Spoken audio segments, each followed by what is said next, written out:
bienvenue dans cette capsule dédiée aux relations toxiques. Aujourd'hui, nous allons apprendre grâce à Annabelle Boyer qui vient de sortir un livre au Canada qui s'appelle Relations sous emprise. Si je l'ai sélectionné, c'est que je l'ai trouvé particulièrement fabuleux. Fabuleux dans le sens où il est extrêmement pragmatique, il est extrêmement proche de la réalité parce que c'est une ancienne victime qui nous parle, mais pas n'importe quelle ancienne victime. Elle est également conseillère en développement organisationnel depuis une quinzaine d'années. Elle a une maîtrise en administration, concentration, intervention et changement organisationnel. Je mets ça en avant dans le sens où c'est extrêmement bien écrit, c'est extrêmement carré, c'est précis, c'est synthétique. Vous voyez, c'est pas énorme, mais pourtant on apprend des tas de choses, des tas de choses. Et je me réjouis que ce livre arrive en Europe. Il est sorti au mois de, si je ne me trompe pas, au mois d'avril, voire mars 2015 au Québec. Moi, j'ai trouvé au Salon du Livre de Genève sur un stand canadien. Et voilà, grâce à la magie d'Internet et puis Amazon, je suppose que vous pouvez le trouver très facilement maintenant et vous le faire livrer en France, en Suisse et autres pays francophones. Et Annabelle Boyer est très active aussi sur les réseaux sociaux, donc vous pouvez la retrouver sur Twitter si éventuellement vous travaillez dans le même genre de milieu et que vous êtes sur LinkedIn, vous avez un profil LinkedIn, elle est également très active. Et donc voilà, je vous laisse vous faire votre propre opinion, j'ai choisi des extraits, je pense que vous allez apprendre beaucoup de choses, et puis j'espère que ça vous donnera envie de le lire parce qu'il en vaut vraiment, vraiment, vraiment la peine. Et voilà, je vous en dis pas plus, l'idée c'est pas de saper non plus son travail, elle mérite encore une fois qu'on achète son livre et puis qu'on découvre par soi-même finalement tous les conseils qu'elle met en avant.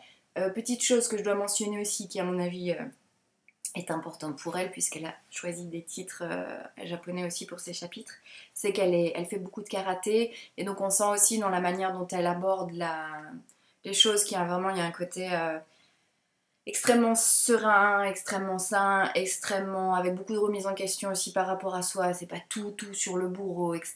Il y a beaucoup de bienveillance aussi dans la manière dont c'est écrit, et puis on sent le côté sportif où voilà, tout va pas se faire du jour au lendemain. Donc voilà, j'espère que j'ai bien décodé ton approche, Annabelle, mais en tout cas dans l'idée, voilà comment j'ai ressenti par rapport au style d'écriture, par rapport à la manière dont l'information est présentée. Voilà, j'ai ressenti beaucoup de bienveillance, une grande expertise par rapport au sujet et un verbe qui est d'une justesse qui est extrêmement agréable, et à mon avis en particulier pour les victimes, parce qu'on a quelqu'un qui sait exactement de quoi elle parle et du coup qui est 100% dedans. Donc voilà, alors j'ai classé en petites couleurs, je vous laisse découvrir par vous-même, et sachant que par rapport aux morceaux choisis, donc il y a une logique, et la première c'est de poser le cadre, et donc voici les morceaux que j'ai choisi de partager avec vous, soit pour que vous en appreniez dès maintenant, et que vous ne gardiez que ça, soit pour que vous commandiez après vous-même le livre, et puis que vous l'étudiez sous l'angle que vous souhaitez, mais en tout cas qu'il vous apporte quelque chose. Donc qu'elle soit professionnelle, amoureuse, fraternelle, parentale, amicale ou en position d'autorité, la relation sous emprise est aliénante et destructrice. Ces gens, très importants, ensorcelants, puissants et dangereux peuvent se trouver partout. Et là déjà, le cadre est posé, c'est-à-dire qu'on sort de la problématique pervers narcissique, puisqu'elle nous explique, je m'excuse, qu'il peut s'agir d'un patron schizophrène, un directeur narcissique qui transforme son équipe en harem, un caïd qui règne par la peur qu'il inspire, un supérieur immédiat jaloux et carriériste, un développeur en recherche de financement, un conjoint contrôlant, une nouvelle conquête psychotique, un conseiller indispensable, sans oublier l'artiste incompris, qui vous fait sentir coupable. Donc déjà, de base, on voit qu'on n'est pas juste sur une problématique de cadre, de conjoint contrôlant, et aussi, chose que je voulais mettre en avant, le côté comment s'en libérer sur le plan personnel et professionnel. On a des exemples qui correspondent aux deux environnements. Donc c'est à la fois extrêmement spécifique dans les conseils et à la fois extrêmement large au niveau des sujets qui sont couverts. De toute manière, les logiques sont les mêmes, c'est pas, je veux dire, c'est pas important que ce soit pas juste sur votre problématique à vous, parce que ça fonctionne plus ou moins tout le temps pareil. Et aussi, ce que j'ai bien aimé en tant qu'analyste comportementale, c'est vraiment le côté où, hello, il n'y a pas juste des pervers narcissiques qui sont dangereux, et il n'y a pas juste des pervers narcissiques qui mettent leur proie sous emprise, ou en tout cas qui peuvent être extrêmement destructeurs émotionnellement et psychologiquement pour leurs victimes. Donc ça aussi, c'est chouette de le rappeler, parce qu'on a tendance un peu à s'égarer par rapport à ça, et il y a d'autres profils pathologiques qui sont mauvais. Donc appelé vampire, manipulateur, persécuteur, pervers narcissique, dominateur ou agresseur, l'un des deux protagonistes a donc un comportement insistant, étouffant, aliénant, contrôlant. Donc là on est sur la définition comportementale. Il envahit vos pensées. Donc là on a un espèce de retour sur soi.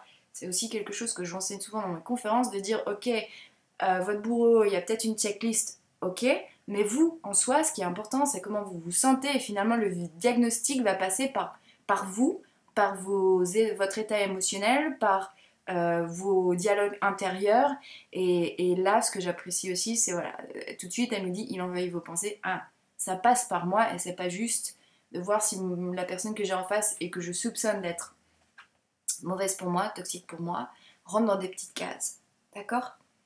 On continue. Donc là, elle décrit les stratégies comportementales. Il joue avec votre estime de soi afin que vous doutiez de vous et que vous vous reposiez sur lui. Il se sert de toutes les failles qu'il trouve chez sa proie pour créer chez elle une sorte de dépendance, une incapacité à s'éloigner de lui et à lui dire non. Donc là, c'est aussi un critère diagnostique qui permet de savoir si oui ou non vous êtes dans les clous par rapport à ce que vous pensez subir. Donc, je répète, créer une sorte de dépendance, une incapacité à s'éloigner de lui et à lui dire non. Et je terminerai par rapport au profil sur une petite phrase qui dit que l'emprise vise à neutraliser l'autre, à l'assimiler, à l'asservir, à effacer sa différence et sa spécificité. Donc là, on touche à l'individualité, qui est aussi un critère diagnostique. Ensuite, j'ai choisi un passage qui est assez vulgaire, mais qui traduit, encore une fois, la franchise avec laquelle ce livre a été écrit et aussi le côté pragmatique que peuvent avoir les Nord-Américains par rapport à nous. Là, j'englobe les Français qui sommes beaucoup dans l'art de la conversation et des grandes philosophades et des grands concepts, etc.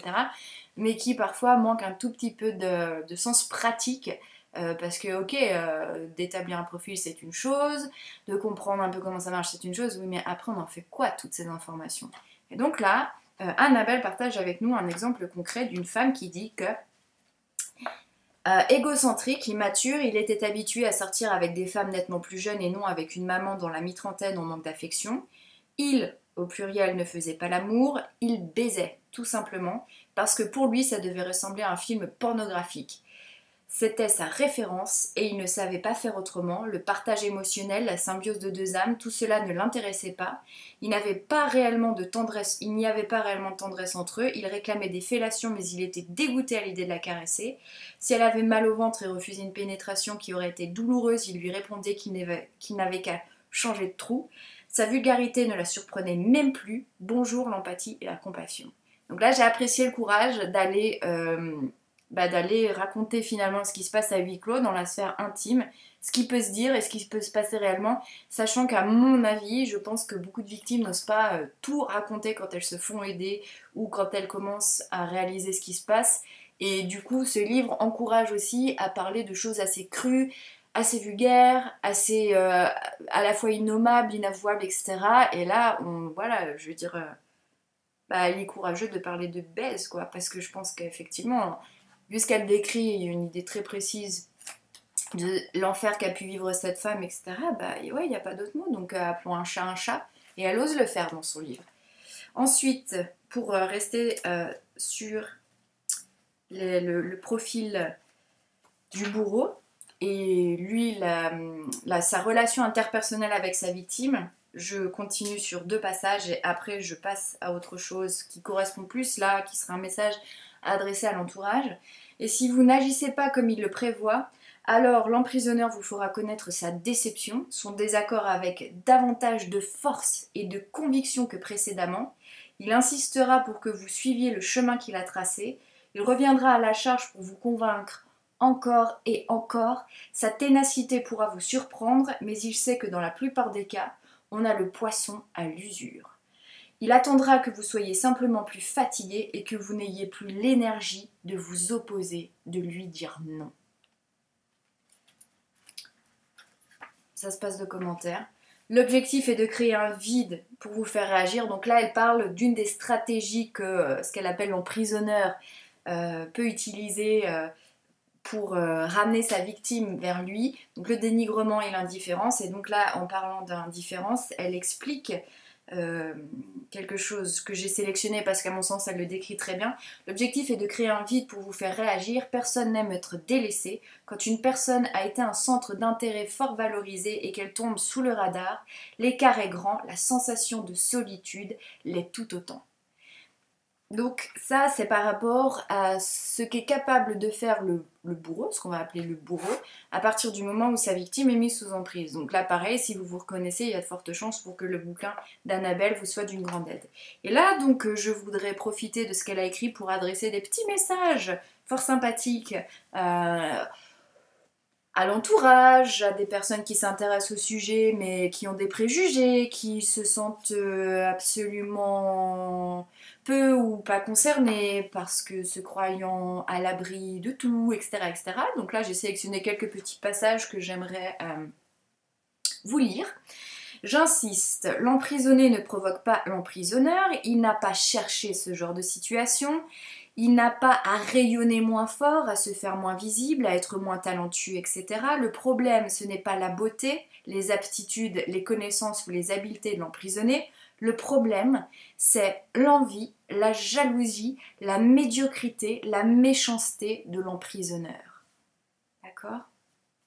Je continue. C'est le principe de la grenouille dans l'eau chaude. Donc là, on parle de la mise sous emprise. En effet, si vous prenez un chaudron d'eau et y mettez une grenouille avant d'allumer le feu, le liquide va se réchauffer graduellement si bien que la grenouille ne se rendra pas compte du changement de température. Elle mourra ébouillantée car au moment où elle prendra conscience du danger, il sera trop tard. Elle sera paralysée par la situation devenue envahissante. Par contre, si vous attendez que l'eau soit en pleine ébullition pour y introduire la grenouille, elle s'en échappera immédiatement car alors elle ressentira le contraste. Quand une situation s'instaure progressivement, on réagit comme la grenouille, on s'habitue doucement, on s'adapte sans réaliser la dégradation des conditions. Pareil, je n'ai rien à dire de plus, rien à ajouter. Et je finirai sur ces petits mots. Vous voyez, j'ai même mis un petit cœur tellement j'ai aimé ce passage. Ajoutons qu'il y a bien des néophytes qui se prennent pour des experts. Donc là, elle parle, dans un des conseils qu'elle donne, c'est qu'il faut absolument se faire aider parce que c'est des situations qui sont très difficiles et surtout par rapport auxquelles finalement notre pire ennemi, c'est pas le bourreau, mais c'est nous-mêmes. Et donc elle suggère donc, de se faire accompagner, quel que soit, voilà, que ce soit par un ami, un coach, etc. Mais vigilance. Donc ajoutons qu'il y a bien des néophytes qui se prennent pour des experts. On les appelle aussi des gérants d'estrade. C'est l'oncle critiqueur qui croit tout connaître. C'est le collègue monsieur je sais tout mais je n'ai jamais vraiment travaillé sur moi. C'est l'ami éternel victime qui dit vous comprendre tellement mais qui vous rabâche les oreilles avec ses histoires au lieu de vous écouter. C'est le type qui a perdu son emploi et qui s'improvise coach de vie. Croyez-moi, vous méritez mieux. Trouvez un psy, un coach, un vrai, un mentor digne de ce nom. Et je conclurai là-dessus. Donner des conseils, c'est facile, mais trouver les mots qui résonnent réellement dans le cœur, la tête, les tripes de l'autre, c'est un art. Un proverbe africain dit que vous ne pouvez juger de la vie d'un homme si vous n'avez pas marché un mille dans ses souliers. Si vous n'avez jamais vécu une relation sous emprise, il vous sera plus difficile de trouver l'angle qui rejoindra l'emprisonné. Vos propos risquent d'être condescendants, empreints de jugement et maladroits.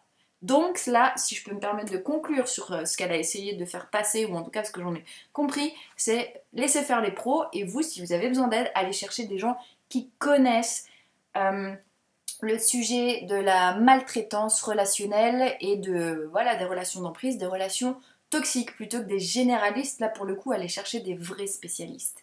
Je pense que là-dessus, et comme sur plein d'autres choses qu'elle écrit dans son bouquin, c'est complètement juste. Donc, il y a une deuxième partie du livre qui est consacrée à des processus pour s'en sortir. Donc là, je vous laisse découvrir si ça vous intéresse. C'est pas à moi d'aller dévoiler tout son travail. Et par respect pour ce qu'elle a... comment on appelle ça, ce qu'elle a ce qu'elle a mis dans son livre, ce qu'elle a accumulé, voilà, et ce qu'elle a travaillé, donc vous pouvez retrouver tout là-dedans. Et j'aimerais finir avec ces petits passages, en espérant que ça va donner du baume au cœur à des personnes qui se sentiraient concernées de très près par le sujet. Donc là, on parle de, finalement, qu'est-ce qui fait qu'on est tombé là-dedans, sans pour autant se culpabiliser. Et il y a deux jolis passages. Le discours peut sembler douteux s'il n'a pas encore été fredonné à notre oreille, mais quand nous vivons une mauvaise passe, quand les revenus ne sont plus au rendez-vous, quand l'amour s'est éteint, quand le sens de la vie paraît incompréhensible, quand les tuiles nous tombent sur la tête, la tentation est forte de plonger dans le mirage présenté. L'envie d'y croire persiste justement parce que c'est l'espoir de jours meilleurs qui nous empêche de craquer. Et c'est cette faille dans laquelle s'introduit le bourreau. Et je vous laisserai sur cette jolie chose. Sortir d'une relation sous emprise, c'est comme mettre fin à une dépendance. C'est un combat non seulement contre un élément extérieur néfaste, mais aussi contre soi-même. Car vous devez faire face à beaucoup d'émotions fortes négatives, contradictoires telles que le doute, la honte, la colère, l'incompréhension, la tentation, la solitude, pour ne nommer que celle-là. En effet, même si vous savez que la relation est toxique, même si vous sentez au plus profond de vous que cette histoire n'a pas de bon sens, il y a toujours cette petite voix qui vous dit que c'est vous le problème, sinon vous n'auriez pas été aussi naïf pour vous faire prendre dans une histoire aussi tordue. Et il y a cette autre voix qui dit que vous êtes mieux avec cette personne toxique que tout seul. Et il y a encore cette voix qui vous souffle que ce n'est pas si pire que ça. Et il y a cette voix encore qui dit que vous ne trouverez pas mieux, alors autant vous contenter de ça. Et bien si justement aujourd'hui vous avez décidé que ce soit dans votre contexte professionnel, dans votre contexte personnel, que vous ne pouvez plus vous contenter que de ça parce que vous n'avez qu'une vie, alors je vous recommande, waouh, le livre d'Annabelle Boyer. Je suis désolée, on dirait un bonimenteur, c'est pas ce que je voulais faire comme effet, mais en tout cas voilà, j'ai beaucoup de... Ouais, j'ai aimé quoi, je peux pas dire autrement, j'ai aimé ce bouquin. Et du coup, je ne peux que vous le recommander. Il est bien écrit, il est court, il est facile à lire, il y a tout dedans. Il est juste, il est extrêmement précis. Je pense que le fait d'être une analyste du langage corporel fait que elle a su, encore une fois, être très spécifique dans ce qu'elle a décrit parce qu'elle sait à quel point c'est important et un mot n'en est pas un autre. Donc voilà, je vous recommande fortement... le livre d'Annabelle Boyer, B-O-Y-E-R, chez Béliveau Éditeur. Est-ce que je peux vous donner d'autres informations? Je crois que ça va bien comme ça. Tiens, elle a un site internet, annabelle-boyer.com. Et puis, j'ai pas cherché à faire de placement de produits derrière, mais juste pour vous dire si les relations toxiques vous intéressent. Il y a 2 bouquins qui font partie de ma bibliothèque qui me semblaient intéressants de vous recommander. Pour aller plus loin, c'est Comment gérer les personnalités difficiles de François Lelore et de Christophe André. C'est juste une merveille et je pense que c'est une bible pour beaucoup de gens. Donc à savoir là, il y a à peu près tous les profils de psychopathologie qui existent avec une approche qui est hyper intéressante. C'est comment le malade vit le monde qui l'entoure, comment il vit ses relations, comment il vit sa communication. Et donc finalement, le truc, c'est pas de ah, c'est pas bien ce qu'il fait, etc. Non, c'est plus de se positionner de façon complètement bienveillante et empathique, de se dire, ok, voilà, un schizoïde, une personnalité schizoïde, voilà, pour elle, quand vous lui dites ça, elle perçoit les choses comme ça, un narcissique, il vit les choses comme ça, etc., etc. Donc c'est pour ça que je trouve ce livre très intéressant. Et un beau livre sur le sujet, le dictionnaire de la méchanceté, qui reprend des bibliographies de plein de personnages ou de personnes vraiment, enfin, qui ont existé. C'est une espèce d'encyclopédie de personnes méchantes. Et donc je me suis dit que peut-être pour dédramatiser un petit peu le sujet, ça pouvait être agréable de vous présenter un beau livre sur le sujet qui fait office d'outil d'histoire, de sociologie. Et voilà, c'est chez Max Milo, beau livre.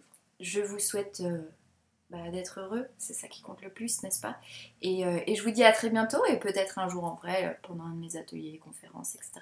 Notamment, je fais beaucoup sur le sujet des relations toxiques. Je vous dis